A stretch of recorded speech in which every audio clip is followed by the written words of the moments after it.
I could not grant this request. This request is so difficult that I cannot grant it. I think you underestimate my supremacy in this kingdom. There is no request that I cannot grant, but many I choose not to. Which is just why I do not wish to tax the abilities of a man your age, your majesty. Far be it from me. A man my age? It's a request my little sister here has made. Your little sister? What little sister? I don't see a little sister here. Young people tend to ask a great deal more than we can carry out much of the time. I'm sorry I asked. Please, go back to your conscious magisterial responsibilities, and we'll carry on without you. Please, forget I asked. But you asked nothing. Very good, my husband and king. You've forgotten already. I have forgotten nothing. You have forgotten to ask. To ask what, my king? What is it that your sister requests of you? How very kind of you to be so concerned about my sister. But of course, it's nothing that a king... I demand that you tell me the request. Very well. Since you insist, but perhaps you'll allow the girl to speak for herself. Zinni, you may speak now. I will tell the girl when she may speak. She may speak now. Since this is the last time that I'll be able to... since this is the last time that I'll be able to see my dear sister Scheherazade, then I beg your majesty's forbearance. My forbearance? What are you implying? I'm really two parents. She needs to say forbearance. It means patience, dear one. Now let her continue. What I really mean to say is, oh great and handsome king, is that every night my sister tells me the most wonderful stories, and I've come to ask if she could tell me one of her tales tonight. She really is quite famous for them. Would you allow her to? Please? A story? You only want your sister to tell you a story. Well, I see no harm in that. I grant you my permission. Would you like to stay and listen to the story too? Children's fables do not interest the mind of the king. He's right, Zinni. These stories are not for the faint at heart. You know how weak and father always becomes. I'm not faint at heart. Of course you are not.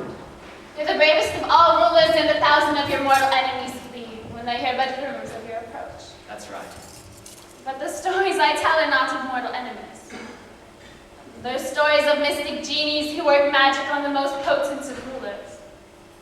And magical adventures so terrifying that only the bravest of men can endure them.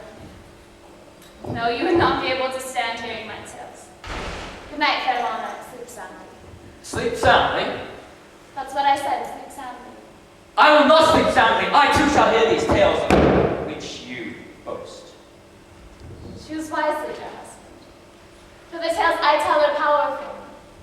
I must warn you that many have been drawn into these legends unaware, and fancy they are living men, in truth.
I begin my tale with the greatest of pleasure.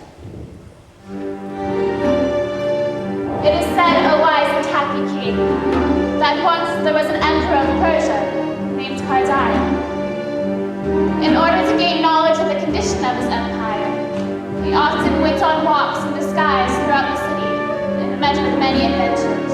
That is a wise way of discerning the true state of his realm. One of the most remarkable of his adventures happened to him upon his first ramble, in which he partook unwisely alone. It is not unwise to travel alone, if you are a man. He filled his saddlebags with loaves of bread and dates, mounted his horse, and set off on a journey. I've been quite an adventure myself, you know. He traveled for many days and nights, until on the fourth night he reached an orchard. Going in to avoid the heat of the day, he came to a spring, which was located in the shade of a walnut tree. Tying his horse, he pulled from his bags some bread and dates and began to eat. Couldn't the emperor brought something better to eat than bread and dates? No, he was in disguise, remember, and so was his food. I knew that. He threw the date hits right and left until he had had enough. When he was finished, he arose to mount his steed and continue his journey. When suddenly, an old demon appeared from the thin air before him. King Cardiah fell to his knees in terror. With his evil feet planted on the ground and his depraved head nearly touching the clouds, and his wicked, twisted claws clutching a sword, he came before Cardiah and screamed.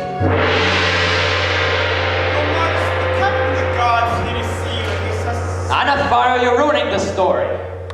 Story? I'm sorry, sir. What story? What is the story that you're telling your sister, my queen? It's the story of the Emperor of the Demons, my lord. Do you know that one, Lothario? Yes. Children's fantasy. I know it. Then take your place as the demon, good advisor. My place as? You're the demon now, and I'm the emperor. You just appeared from thin air, I think. Now do as she says. But your majesty. You are the demon. Yes, your majesty. I am the demon. You're supposed to scream at me. You want to read it right. Now say what you're supposed to say. Get up so I may kill you with this sword, just as you have killed my son. Is that how he said it? Is that supposed to be the way a demon talks? Come on, Nefario, surely you can do better than that. Nefario? Nefario, answer me!